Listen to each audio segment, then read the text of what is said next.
CQFD. Lies Lalouï est notre grand invité de la semaine. Il est ingénieur civil, directeur du laboratoire de mécanique des sols de l'EPFL. On va avoir plusieurs dizaines de minutes pour parler de quelques-uns de vos domaines de recherche, Lies Lalouï. Auparavant, voici un bref portrait de vous dressé par Silvio Dozan. Alors, Lies Lalouï est né en Algérie, où il a mené ses études jusqu'à l'obtention d'un master en génie civil en 1987. Ensuite, c'est à Paris qu'il poursuit son cursus à École Centrale. Un cursus qui se termine avec un doctorat et un postdoc en 1993. Une année après, il rejoint l'EPFL. Il y est toujours aujourd'hui. Et il s'y est fait une belle place. Directeur du laboratoire de mécanique des sols, on l'a dit, il est aussi titulaire de la chaire gaz naturel Petros Fibri. Il dirige également toute la section génie civil de la Haute École et il est professeur invité à l'université américaine de Duke. À part ça, et à part les 10 ouvrages et 300 articles qu'il a publiés, il trouve encore le temps d'assumer la rédaction chef d'une revue spécialisée qui s'appelle Geomechanics for Energy and the Environment. Ces recherches portent sur à peu près tout ce qui concerne l'utilisation du sol, tant à des fins industrielles qu'environnementales. On peut citer en vrac, sans être exhaustif, l'extraction pétrolière et gazière, l'enfouissement des déchets radioactifs, mais aussi la séquestration de CO2 ou la géothermie. Tout ceci principalement à l'aide de modèles numériques. Lies Lalouï a engrangé au cours des ans un savoir-faire certain qui lui vaut d'être si souvent appelé à intervenir dans les conférences internationales que si vous voulez obtenir un rendez-vous avec lui, faudra vous y prendre bien à l'avance. Ah, c'est vrai, vous êtes à ce point-là occupé, Lies Lalouï. Oui, je confirme mon parti. D'accord. Du coup, on est ravis de vous avoir aujourd'hui pour passer cette heure ensemble. Je propose qu'on débute par un survol assez général de la mécanique des sols, avec une très brève définition que vous vouliez nous donner, Silvio. Qui est le mélange de plusieurs définitions que j'ai trouvées. Alors, c'est la mécanique des sols, c'est l'étude du comportement théorique des formations meubles du sous-sol lorsqu'elles sont soumises à un effort quelconque, qu'il soit naturel ou induit par une activité humaine. D'accord, ça c'est pour la définition. Ce qu'il faut effectivement préciser, Lies Lalouï, c'est que l'écorce, on dit comme ça, l'écorce. Voilà. On dit l'écorce. On peut dire l'écorce aussi, mais l'écorce, c'est pas la même chose. C'est pas la même chose. Non. L'écorce terrestre en dessous de nous, en dessous de la couche de terre qui la recouvre, elle est constituée d'eau chaude, c'est-à-dire qu'il y a les roches et il y a des sols, c'est ça? Exactement. Donc il y a les roches qui sont en général en dessous et au-dessus on trouve les sols, qui sont des matériaux meubles, donc qui ont un certain nombre de caractéristiques et les roches, c'est des matériaux qui sont un peu plus durs. Donc ça, c'est un peu l'approche un peu simpliste de la chose. Bien sûr, ces épaisseurs vont varier selon les lieux, selon la topographie, selon un certain nombre de choses. Mais d'un point de vue de l'ingénieur civil qui va regarder ces matériaux sont très semblables. Donc, on peut toujours, bien sûr, imaginer la roche est plus dure qu'un sol, mais pour nous, ces matériaux, on arrive à démontrer qu'ils se comportent de la même façon. Donc, ils font partie d'une classe de matériaux qu'on appelle les géomatériaux. Donc, on peut mettre aussi là-dedans les schistes, mais on peut aussi mettre des bétons, qui sont pas des matériaux naturels. Du moins, ça a été élaboré pour arriver au résultat du béton. Mm-hmm. Donc, tous ces matériaux, ils ont des caractéristiques qui sont très similaires. Alors, je sais pas si vous voulez que j'aille dans le détail de ces aspects-là, mais de façon générale, c'est des matériaux qui se déforment de façon non linéaire, c'est-à-dire que leur déformation n'est pas proportionnelle à l'effort que vous leur appliquez. Si vous appelez, c'est-à-dire que en général, vous imaginez un matériau élastique, donc plus vous tirez, plus il va se déformer. Donc ces matériaux, on les appelle des matériaux non élastiques. Donc une élasticité non linéaire. Donc vous tirez, à un moment donné, ils se déforment, et à un moment donné, ils vont plus trop se déformer. Et si vous continuez à tirer dessus, et vous lâchez, ils vont pas revenir à leur étape initiale. C'est ce qu'on appelle la plasticité. Ensuite, c'est des matériaux qui ont une caractéristique qu'on appelle la dilatance. Donc, c'est un mot qui fait partie du jargon de la mécanique, qui signifie que quand vous appliquez un effort dans une direction, ils vont se déformer dans une autre direction que la direction où vous êtes en train d'appliquer la force. Et ça, vous pouvez très bien le voir si vous marchez sur le sable, au bord d'une plage. Vous voyez toujours que vous appliquez l'effort de votre corps, qui est un effort vertical sur le sable. Ouais, et en général, ça se déforme latéralement. Côté, comme quand on pèse sur une balle en caoutchouc. Exactement. Exactement. L'effort est vers le bas, mais la dilatation sur les côtés. Voilà, exactement. Et c'est ce qu'on appelle la dilatance. Donc ces matériaux, ils ont aussi cette caractéristiques. Donc tous les matériaux de nos sols, des roches, exactement, tout ça. Le béton, pareil. Ils réagissent tous de la même manière. Ils se déforment dans une direction qui n'est pas celle où on applique l'effort.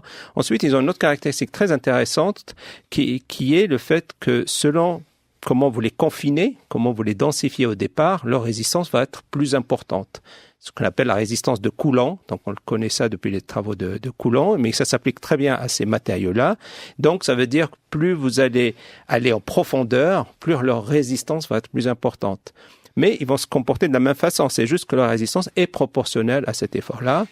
Et ils ont une dernière caractéristique qui est extrêmement spécifique à ces matériaux, c'est que quel que soit l'état initial où vous partez avec le matériau, qu'il soit lâche, qu'il soit dense, qu'il soit imbibé d'eau ou pas, quand vous le cisaillez, donc vous allez appliquer un effort de cisaillement pour un peu avoir la résistance du matériau, à la fin, la résistance ultime que le matériau va donner est toujours la même, quelle que soit l'histoire qu'il y a eu auparavant. Donc c'est un état qu'on appelle un état critique, parce que ça a été, c'était de l'anglais qui a été traduit par la suite. Mais donc c'est une caractéristique qui est extrêmement intéressante. Ça veut dire que on peut analyser ce genre de matériaux à des profondeurs très différentes pour arriver à savoir finalement à la fin quelle est la résistance sur laquelle on peut compter quand on va les mobiliser. C'est-à-dire, par exemple, vous construisez des fondations d'un bâtiment, on se retrouve avec ce qu'on appelle des pieux flottants, des fois, c'est-à-dire que des pieux qui vont flotter. Et donc, toute la résistance du bâtiment que vous mettez au-dessus, elle est donnée par le frottement entre ces pieux, donc c'est juste ces structures en béton, et le sol. Donc c'est juste l'interface qui reprend toute la charge. Et donc la résistance que vous avez ici, elle est toujours la même, quelle que soit l'histoire qu'il y a eu auparavant dans le matériau. Voilà. Donc tout ça fait que la roche et le sol, qu'en général on décrit de façon un peu séparée, c'est des matériaux qui sont très proches.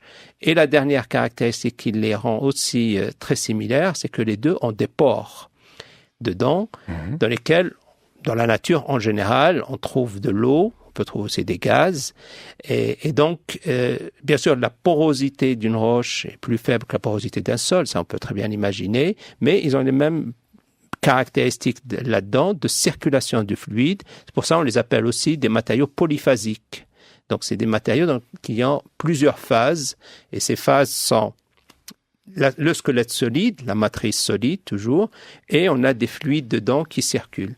Donc voilà, donc ça fait que c'est des caractéristiques qui sont extrêmement communes à ces matériaux, mais c'est les mêmes qu'on retrouve par exemple aussi dans l'être humain, dans les tissus humains, dans les os humains.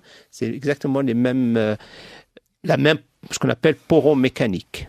Alors, effectivement, on a vu toutes les caractéristiques. On peut juste dire, en fait, que les sols principaux, généralement, ce qu'on appelle sols principaux, c'est quoi? C'est les sables, les schistes, les argiles, des choses comme ça? Exactement. Je rajouterais les limons et les graviers, si on veut être complet. Donc voilà, c'est ces matériaux-là. Et en réalité, il y a une classification, internationale pour un petit peu les reconnaître et pour que dans le jargon des ingénieurs, on sait de quoi on parle. Et donc cette classification, elle est faite par rapport à la taille des constituants. Donc, c'est ce qu'on appelle une granulométrie. Oui, c'est-à-dire que c'est des gros morceaux, des plus petits morceaux, voilà, etc., etc. C'est ça qui fait la différence. Voilà. D'accord. Ouais. Mais c'est vrai que, voilà, spontanément, on imagine, par exemple, une argile justement à gros grains, avec beaucoup d'eau dedans, elle va être moins stable que si elle était plus sèche et plus fine, donc plus compacte ou pas? Et effectivement. Donc ça c'est ce qu'on appelle la résistance apparente, parce que c'est une résistance qui n'est pas sur laquelle on peut pas compter tout le temps, mais elle est là. C'est-à-dire que si vous séchez une argile, cette argile va être plus résistante que la même argile que vous aviez quand elle est gorgée d'eau. Donc ça, c'est l'effet d'une, ce qu'on appelle une désaturation. Donc vous avez des forces internes qui vont faire que la résistance est plus importante. Par contre, en même temps, si vous réhumidifiez votre argile, vous avez ce qu'on appelle un effondrement. C'est-à-dire qu'elle va perdre sa résistance. Et c'est ce on voit, par exemple, avec tous les problèmes de glissement de terrain qu'on observe dans nos régions, par exemple, particulièrement à la fin du printemps. C'est-à-dire, après une période de sécheresse, à la fin du printemps, les argiles se regorgent d'eau et là, elles perdent de leur résistance. Et c'est là où on a les glissements de terrain. On les a jamais pendant les périodes de forte pluie, du moins pas souvent. Alors, souvent, on a nos glissements de terrain en Suisse quand on a cette resaturation qui correspond à ce que vous étiez en train de décrire. Alors on comprend et on va comprendre encore mieux dans un instant par l'exemple pourquoi c'est si important de vraiment comprendre dans le détail comment fonctionne un sol, une roche, ses propriétés, notamment dans l'idée de pouvoir enfuir du CO2. C'est un de vos axes de recherche liés à cela, Louis. On se réjouit d'en parler avec vous. En fait, si on résume, ce qui vous intéresse, c'est de finalement comprendre comment un sol donné va réagir quand on trouble son équilibre, notamment quand on y creuse un trou, c'est ça? Effectivement. C'est une partie des choses qui nous intéressent. Ça nous intéresse aussi de voir comment dans le génie minier, par exemple, quand on va excaver pour aller chercher de la matière, comment ça va se stabiliser, comment ça se comporte. On s'y intéresse aussi quand on fait des voies de circulation, quand on va faire ça pour mettre des corps de chaussée dans les routes, dans les autoroutes, comment ce matériau va résister à tous les changements climatiques, à toutes les sollicitations qu'il y a, mais on s'y intéresse aussi quand on construit des barrages en terre. Donc on aimerait qu'il n'y ait pas de fuite d'eau à travers, qu'il y ait une stabilité de l'ouvrage, les digues aussi. On s'y intéresse aussi pour stabiliser des glissements de terrain, dans tout ce qui est lié aux dangers naturels. Donc on doit comprendre comment ça fonctionne pour pouvoir éviter ce genre de soucis. On s'y intéresse aussi pour d'autres types d'applications qui ne sont pas nécessairement que celles du génie civil que je viens de décrire, mais aussi par exemple les écoulements souterrains, les écoulements de fluides en hydraulique, ça nous intéresse beaucoup. Et depuis un certain nombre d'années, on s'y intéresse aussi parce il y a de l'énergie dans ce sol, donc on s'y intéresse quand on va faire l'extraction, mais on s'y intéresse aussi quand on fait de l'injection, donc quand on va stocker. Ça devient aussi un milieu de stockage. Alors vous voulez comprendre comment ça fonctionne, mais alors comment on fait pour comprendre comment? Là, vous travaillez in situ, vous travaillez en laboratoire, comment ça se passe? Alors, on travaille plus en laboratoire pour découvrir les processus. Parce que le point principal dans l'analyse, c'est de comprendre les processus physiques. De comprendre finalement qu'est-ce qui se passe quand on fait une sollicitation donnée. C'est-à-dire, par exemple, si je vais appuyer avec ma main sur ce matériau, comment il va réagir? Combien de déformations? Si j'enlève cette sollicitation, est-ce qu'il va revenir à sa déformation, à son état initial? Donc, si je vais changer, par exemple, la composition chimique du fluide qu'il y a dans les pores, est-ce que le matériau... Donc, la première étape pour nous, c'est vraiment découvrir les processus physiques.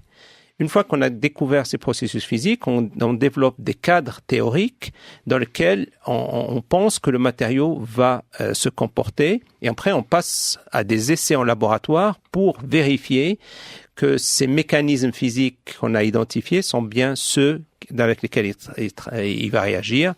Avant-dernière étape, c'est à partir de là, on développe des modèles, des outils d'analyse qui peuvent être analytiques, qui peuvent être numériques sur ordinateur, qui nous permettent de prédire le comportement d'ouvrages qu'on veut construire. C'est-à-dire, on veut savoir tel ouvrage qu'on va construire quelque part sur 100 ans, sur 200 ans, il y a certains où c'est même plus lent, comment ça va se comporter, est-ce que le dimensionnement qu'on fait sont bons ou pas.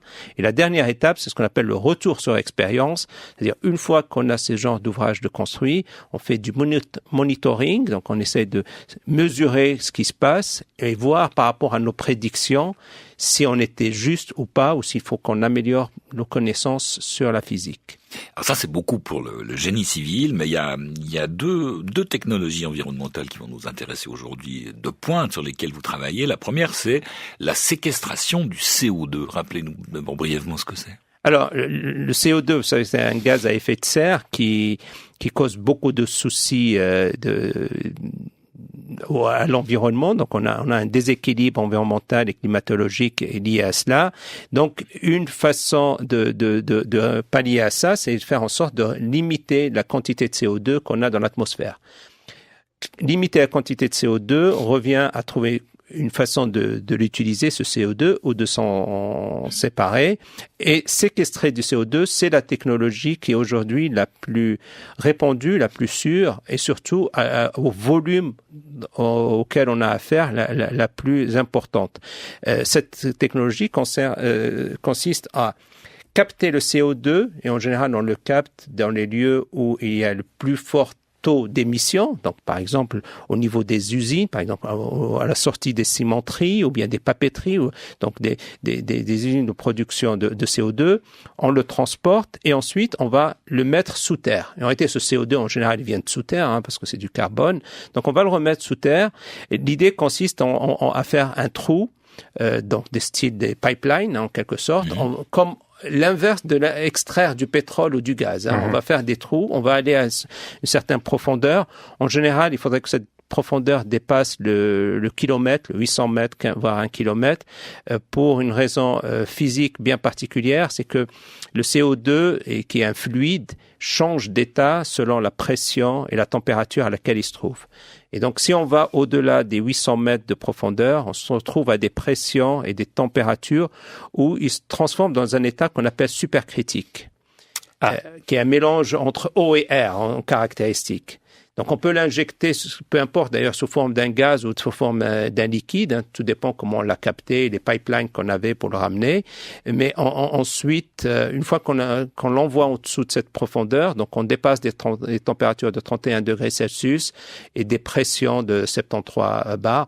Et à partir de là, il devient supercritique. Et pourquoi il nous intéresse dans cet état, c'est que son volume diminue de 500 fois le volume qu'on avait en surface. Donc pratique, un litre de CO2 en surface, une fois qu'il est à 1000 mètres sous terre avec la température qui est montée, la pression qui est montée, ça fait plus que 1 divisé par 500, 0,2 litres. Exactement. C'est exactement ça.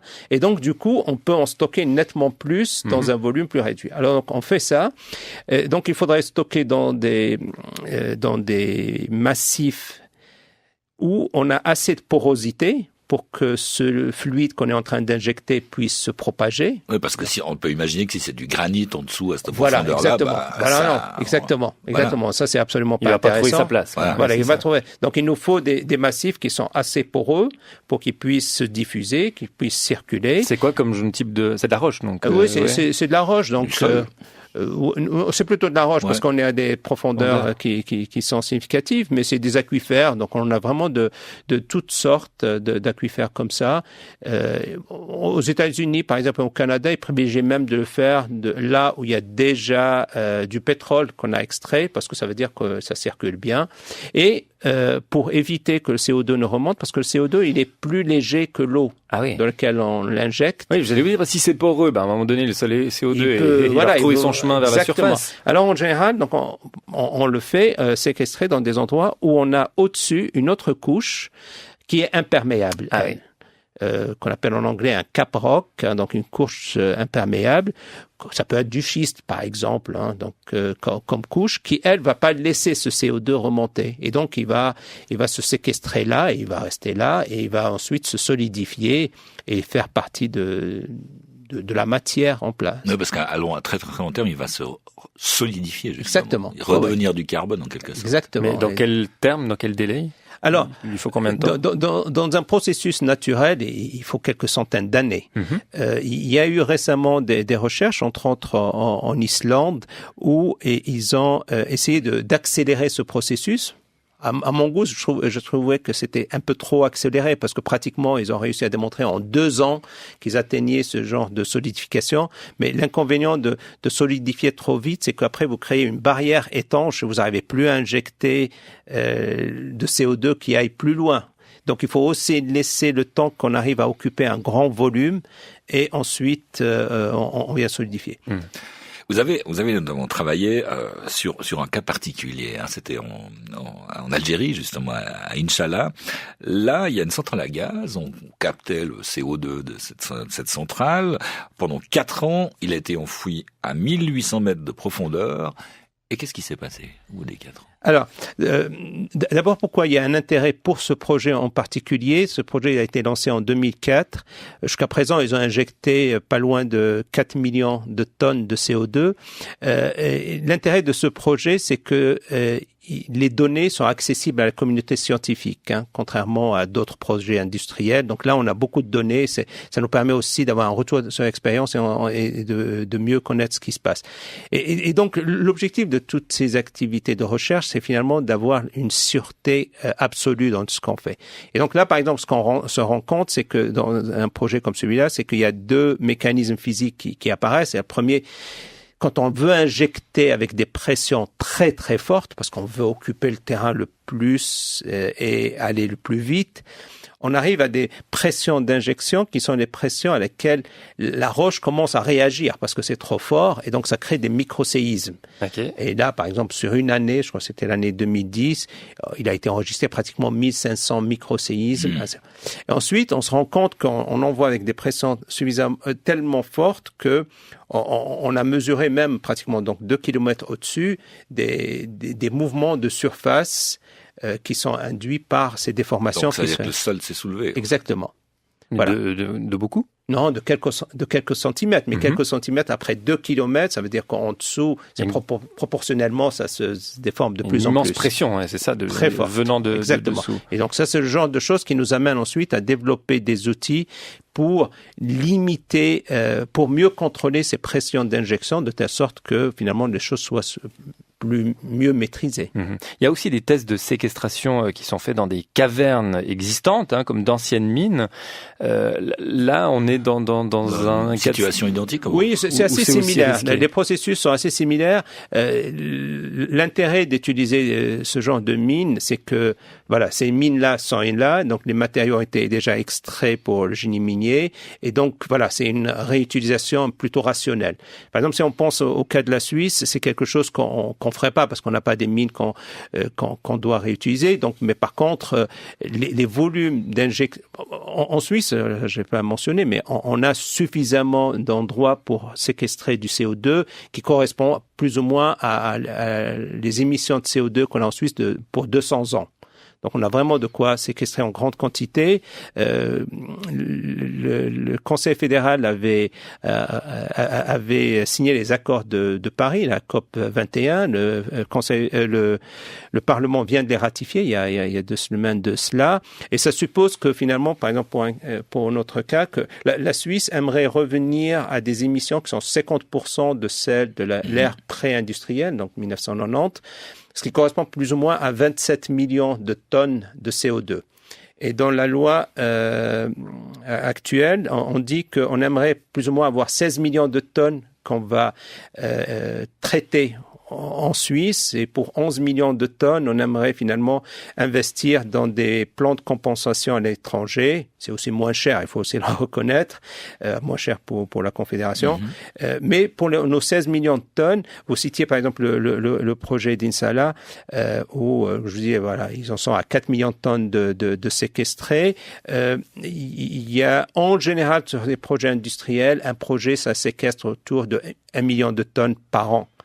Donc, si on dit qu'en Suisse, on aimerait atteindre l'objectif de 16 millions de tonnes de réduction de CO2 par an, on voit très bien que la séquestration du CO2 est une composante qui peut être assez intéressante dans le processus, parce que si on fait 3 ou 4 de ces ouvrages, on voit très bien que, par exemple, on peut déjà traiter le tiers de ces émissions de CO2 qu'on est censé limiter. Mais à terme, sur plusieurs centaines d'années, vous le disiez, on va créer d'immenses zones de sol totalement imperméables. C'est pas est-ce que c'est vraiment viable sur le long terme pour les générations futures? Oui, il y a aucun souci parce que ça se solidifie, ça devient des roches. On parle de choses qui se passent à plusieurs kilomètres sous nos pieds, ou des endroits où, dans tous les cas, on n'allait pas y aller. L'eau qui se trouve là-bas est une eau salée, on appelle ça du brine, hein. C'est une eau qu'on n'aurait jamais utilisée, n'est pas une eau potable. Donc, c'est des endroits qui sont complètement inertes, donc ça ne joue aucun rôle. Bien au contraire, hein, ça nous évite tous ces dérèglements climatiques qu'on a en surface. Alors, vous le disiez hein, tout à l'heure, Alias Laloui, l'idée, c'est vraiment l'idée générale, globale, de la plupart des pays aujourd'hui, c'est de pouvoir limiter la quantité de CO2 qu'on rejette dans notre atmosphère. Est-ce que c'est pas paradoxal de soutenir ce point de vue, de soutenir la séquestration de CO2 comme on a entendu à l'instant, et de diriger en même temps une chaire, hein, vous dirigez une chaire qui est portée par une entreprise Petros Vibri qui prône l'extraction de gaz naturel. Est-ce que vous devriez pas plutôt être sponsorisé par des entreprises qui prônent des énergies renouvelables, hein, qui contribuent justement à limiter le rajout de CO2 dans notre atmosphère? Je dirais en partie c'est un peu le cas parce que dans le cas présent, donc Petros Vibri Gaznat, leur préoccupation, je dirais, est liée au fait que avec la transition énergétique que connaît actuellement la Suisse. Donc, vous savez que avec cette sortie du nucléaire, on a un grand souci qui est celui que actuellement 38 à 40% de notre électricité provient des centrales nucléaires suisses et que finalement sur une dizaine voire une quinzaine d'années, on doit trouver quelque chose pour remplacer cette électricité-là. On voit bien aussi que nos pays voisins, que ce soit la France ou l'Allemagne, arrivent aussi à saturation et qu'ils ne seraient pas nécessairement prêts à nous donner toute l'électricité dont on aura besoin. Et donc, en attendant qu'on arrive à développer des énergies renouvelables capables d'atteindre les 30-40% de nos besoins en électricité, il faut qu'il y ait une période de transition dans laquelle on trouve d'autres solutions. Alors, je ne me fais pas du tout porte-parole des gaziers romans, donc, mais du moment qu'on me posait la question, j'aimerais juste remettre ça dans le contexte. Effectivement, une des solutions qui pourrait être envisagée, c'est de produire de l'électricité à partir de centrales à gaz. Donc ça, c'est dans leur business. Donc je dirais, le souci qu'il y a avec les centrales à gaz, c'est qu'on va avoir des émissions de CO2 assez importantes. Voilà. Et donc, c'est ça qui amène finalement à la chaire que je dirige, c'est que ils ont un grand intérêt, un grand souci à ce qu'on développe des connaissances qui permettent de séquestrer ce CO2 qui serait émis par les centrales à gaz. Ouais, ils vont rajouter du CO2 alors qu'on en rajoute déjà tellement tous partout, donc c'est pas très porteur finalement comme oui, mais toute la question elle vient d'avant ça. C'est-à-dire que aujourd'hui, et là aussi je me fais pas défenseur du nucléaire, mais aujourd'hui on a une énergie qui est propre de ce point de vue-là, qui est l'énergie nucléaire. Il a été décidé pour différentes raisons qu'on n'en veut plus. Et on n'a pas d'autre choix à court terme. Court terme, on parle de 20, 30 ans. Hein. On n'a pas d'autre choix aujourd'hui parce qu'on n'a pas encore suffisamment d'électricité et d'énergie en général qui vient d'autres sources, que ce soit des sources renouvelables, le vent, le solaire, mais que ce soit même des ou la géothermie dont on va parler tout à l'heure. Ou la géothermie. Voilà. Donc, bien sûr, il y a une contradiction. Je suis tout à fait d'accord avec vous qu'on va pas émettre plus, mais d'un autre côté, est-ce qu'on est prêt de se passer 40% de notre électricité, de ne pas allumer l'électricité, de ne pas avoir, vous voyez, imaginez plein de choses, d'avoir des industries. Donc, voilà, la contradiction est aussi un peu peut-être plus générale. Face à ces contradictions, Lies Laloui, merci en tout cas pour cette prise de position, directeur du laboratoire de mécanique des sols de l'EPFL.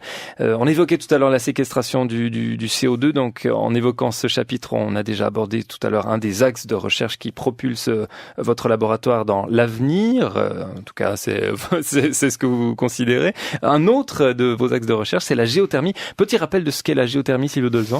Alors, il y a plusieurs principes, plusieurs techniques qui ont plusieurs buts, on va dire. Alors, pour les deux premiers, rien de tel que de parler par l'exemple, d'aller en Islande, où plus de la moitié de l'électricité et 90% du chauffage sont produits grâce à cette technologie.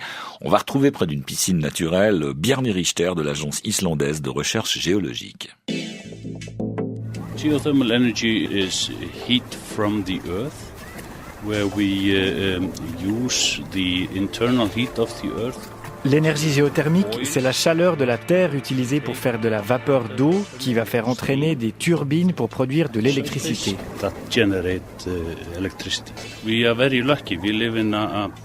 Nous avons la chance d'avoir un pays volcanique avec des zones de haute température où il est relativement facile et bon marché d'exploiter cette énergie.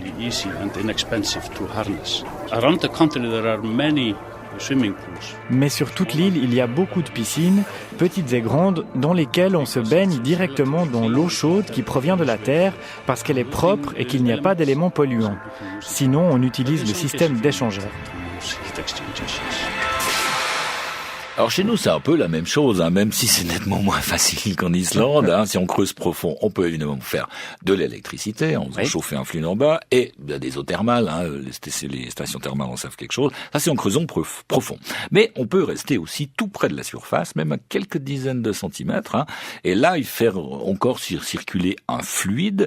Dans ce cas, on va utiliser en fait la différence de température entre le sol et l'atmosphère pour aider à réchauffer ou alors à rafraîchir un bâtiment. Et c'est ce dernier aspect qui va nous occuper dans les quelques minutes qui viennent, Lies Laloui, parce que votre laboratoire effectue des recherches sur ce que vous appelez des géostructures énergétiques, c'est-à-dire?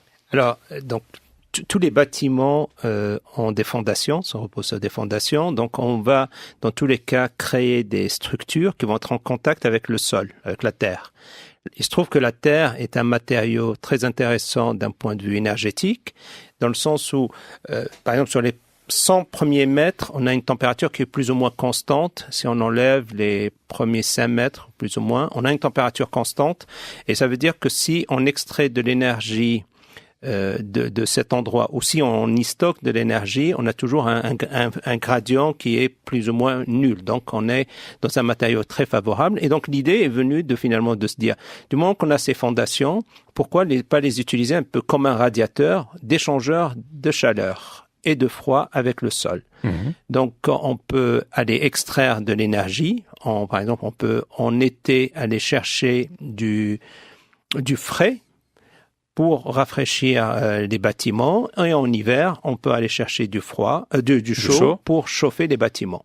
Donc ça, c'est le principe général de ce genre d'ouvrage. Après, on peut faire ça aussi pour les parkings, parce qu'on a aussi de grandes surfaces de béton en contact avec le sol qui peuvent jouer le rôle d'échangeur. On peut le faire avec des murs, on peut le faire dans des tunnels. Donc, vous imaginez, sur toute la longueur des tunnels, vous pouvez extraire de l'énergie. Donc, ça, c'est quelque chose qui nous intéresse beaucoup, qui m'intéresse depuis un bon bout de temps. Le PFL est un centre de recherche leader dans le monde, dans le domaine. Et le concept est très intéressant parce qu'on arrive très vite à voir, on peut, voilà, pour vous donner des exemples, on peut chauffer, assurer, par exemple, la moitié. Je donne un exemple concret. Par exemple, l'aéroport de Zurich, il y a l'aérogare E, celui des vols transatlantiques. 75% du froid et du chaud de ce bâtiment sont complètement assurés par les fondations du bâtiment. Donc, vous voyez, et ça vous allez l'avoir pendant toute la durée du vie du bâtiment. Et ça marche concrètement comment alors? Alors, ça marche sur le fait qu'on a une différence de température entre le milieu qu'on veut chauffer ou refroidir et le sol. Donc, en faisant circuler un fluide caloporteur, ça peut être tout simplement de l'eau, on peut rajouter quelque chose pour ne pas que ça gèle, mais de l'eau suffit. Donc, on va mettre dans nos fondations des tubes.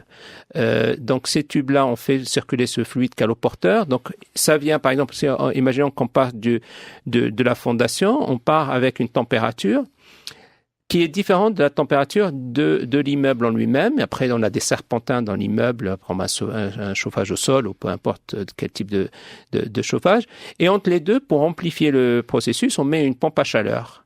Et donc, par exemple, on arrive initialement avec des différences de température de 2 à 3 degrés Celsius dans la fondation. Et avec une pompe à chaleur, on peut la transformer à 20 à 30 degrés Celsius de différence. Et comme ça, vous arrivez à chauffer votre bâtiment et à le refroidir. Et donc, c'est quelque chose qui est extrêmement intéressant, d'autant plus qu'on a une évolution maintenant et qui va se développer de plus en plus chez nous. Ça s'est démarré en Californie. L'État de Californie, c'était le premier en 2007 à avoir décrété qu'à partir de 2020, les nouvelles constructions résidentielles et 2030, les constructions industrielles devaient être des bâtiments à zéro énergie. C'est-à-dire, on ne devrait pas leur rajouter de l'énergie. Nous, on est plutôt dans un concept de bâtiment à énergie autonome. C'est-à-dire que la valeur moyenne de l'énergie sur l'année doit être assurée. Et donc, dans ces concepts-là, où on veut éviter finalement d'aller chercher de l'énergie ailleurs, le fait de chauffer et refroidir un bâtiment uniquement par les fondations qui sont là, dans tous les cas, elles seraient là, ces fondations, on ne les a pas construites pour chauffage ou refroidissement, on les a construites pour la stabilité du bâtiment, c'est un plus indéniable. Donc, on est dans ce cadre-là de pouvoir, avec une énergie qui est renouvelable, on n'a plus d'émissions de CO2 dont on parlait tout à l'heure, parce qu'on est complètement propre avec ce genre d'approche, donc on arrive à chauffer et refroidir les bâtiments. Et c'est quelque chose qu'on devrait vraiment développer à grande échelle. Et même chez soi, exactement. Si on construit une maison. Effectivement. Oui. Donc on arrive à 30% sur ce grand bâtiment, ce terminal et de l'aéroport. Non, de 70%. 70%. 70% dans ce cas-là. Ouais, c'est énorme. Oui. Oui. Donc ça, on peut faire aussi du stockage. Ça, c'est l'autre aspect qu'on a développé ces dernières années. C'est-à-dire qu'on peut stocker de l'énergie en plus dans le sol. Et par exemple, l'un des soucis qu'on a, par exemple, avec les panneaux solaires, c'est que ça marche bien quand on a du soleil, mais la nuit, ça ne marche pas. Et quand il fait pas beau, ça marche pas. Et donc, on peut avoir un surplus d'énergie quand ça marche bien, et le gros souci est lié où stocker cette énergie avec ces grosses batteries. Donc le sol, qui est un matériau qui est un très mauvais conducteur d'énergie, de chaleur entre autres, est un lieu idéal pour stocker cette énergie quand on en a, et on l'utilisera par la suite quand on en a besoin. Et vous le stockez de quelle façon? Il suffit encore de faire passer dans ces serpentins, dans ces tubes qu'on fait dans les géostructures, donc dans les fondations, dans les murs, on fait passer ce fluide-là, ouais. Et donc ce fluide va diffuser sa température au sol. Par le fait que cette température, le sol a été mauvais conducteur, cette température va rester là. Après, il y a quelques concepts techniques liés au fait qu'il faut qu'il y ait une recharge de l'énergie. Donc, il faut qu'il y ait un petit peu de circulation d'eau. Mais en général, les villes en Suisse sont construites à côté de soit des lacs, soit des rivières. Donc, on a toujours cette régénération de l'eau qui est présente. Et donc, ainsi, on arrive à échanger. On peut faire aussi d'autres types d'ouvrages et d'autres concepts. Par exemple, actuellement, je travaille sur un projet à Paris. C'est ce qu'on appelle le Grand Paris. C'est la construction de toute une série de nouvelles lignes de métro. Et par exemple, sur la ligne numéro 16, pour citer un exemple, on va avoir une dizaine de gares toutes nouvelles, qui vont être équipées avec donc ce système de géostructure énergétique. Les gares en général n'ont pas besoin d'énergie elles-mêmes parce que c'est des milieux assez stables. Mais par contre, avec toute l'énergie et tout l'espace qu'on a, avec tous les murs qui sont en contact avec du sol et tout ça, on va avoir une grande quantité d'énergie qu'on va distribuer dans tout le voisinage sur un rayon de 500 à 600 mètres. Et là, on a des gares qui vont alimenter à quelque chose comme 100 000 mètres carrés de surface avec de l'énergie qui vient de chacune de ces gares. Donc, chaque gare aura à peu près 100 000 mètres carrés de surface qu'elle va assurer à chauffer et refroidir. Et donc, ça change complètement le paradigme et la vision qu'on a du système de chauffage et refroidissement. Chauffage à distance naturelle, quoi. Exactement. Exactement. Et ben voilà, c'est intéressant. Voilà, donc c'est vers ces choses-là. Donc nous, on travaille sur différentes composantes de cette analyse. On travaille sur quantifier un sol, combien d'énergie il peut donner, parce que tous les sols, donc on doit analyser. On travaille aussi sur tous ces systèmes d'échangeurs d'énergie entre la structure et le sol, comment l'optimiser, comment faire qu'on ait les meilleurs rendements. Et ensuite, on travaille sur la dernière composante, c'est une fois qu'on a ces changements de température dans les structures, comment on doit redimensionner ces structures pour qu'elles soient stables vis-à-vis de ces sollicitations. Ça fait maintenant 50 minutes quasiment qu'on parle d'utilisation du sous-sol par les hommes. En fait, ces schistes, ces argiles, ces sols qui sont situés à quelques centaines de mètres sous nos pieds, en Suisse, ici, ils appartiennent à qui? Alors, en Suisse, la législation est cantonale. Donc, chaque canton a sa législation vis-à-vis du sous-sol. Ça s'applique à toutes les problématiques, à l'exception de celle de l'enfouissement des déchets nucléaires.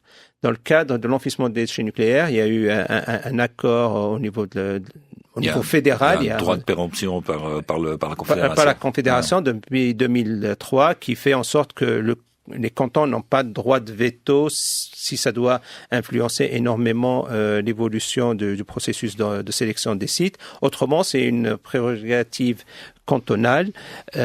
Et à ce propos, donc, on avait remarqué il y a quelques années, par exemple, quand on commençait à chercher où est-ce on pouvait faire un site pilote de séquestration de CO2 en Suisse. que finalement, par exemple, il y avait pratiquement aucun canton en Suisse qui avait dans sa législation quelque chose lié à ce genre de choses. Donc ça fait, du coup, le fait que ça soit au niveau cantonal, peut-être ça facilite pas toujours aussi des grands projets ou des projets d'envergure aussi. Ouais, parce que donc avant de faire de la séquestration de CO2, il faudrait changer les législations cantonales pour pouvoir creuser le trou, quoi. Exactement, passer par des grands conseils, par des parlements cantonaux, ce qui n'est pas toujours une chose facile. Lies Laloui, si l'on termine en revenant plus précisément sur la mécanique des sols, quels sont, à votre avis, les grands progrès qui restent à faire dans votre domaine scientifique ? Alors, je crois qu'on est dans une phase extrêmement excitante et très intéressante dans le développement scientifique. On a énormément développé les outils d'observation des matériaux. Donc, on arrive aujourd'hui à regarder ce qui se passe au niveau nanométrique, donc 10-9. Pour nos matériaux, c'est des matériaux qui sont au niveau du micron. On regarde des processus physiques au niveau du nano, et ça nous permet de connaître extrêmement bien la physique des processus. Et si on connaît la physique des processus, on peut prédire des phénomènes qu'on n'a pas nécessairement mesurés. Vous voyez, on dimensionne des choses qui doivent tenir plusieurs centaines d'années, plusieurs dizaines d'années, plusieurs centaines d'années. Et donc, on prédit des comportements sur la physique qu'on connaît. Et donc, le fait d'aujourd'hui disposer de nouvelles approches d'observation est quelque chose qui révolutionne complètement les analyses. Merci d'être venu dans CQFD aujourd'hui en direct. Lies Laloui, directeur du laboratoire de mécanique des sols et au sein de la section d'ingénierie civile de l'EPFL. Vous étiez invité par Silvio Dolzan. C'est un bon week-end. Bonne suite dans vos recherches. Merci beaucoup pour votre invitation. Et au plaisir de vous retrouver évidemment dans CQFD. CQFD sur la première.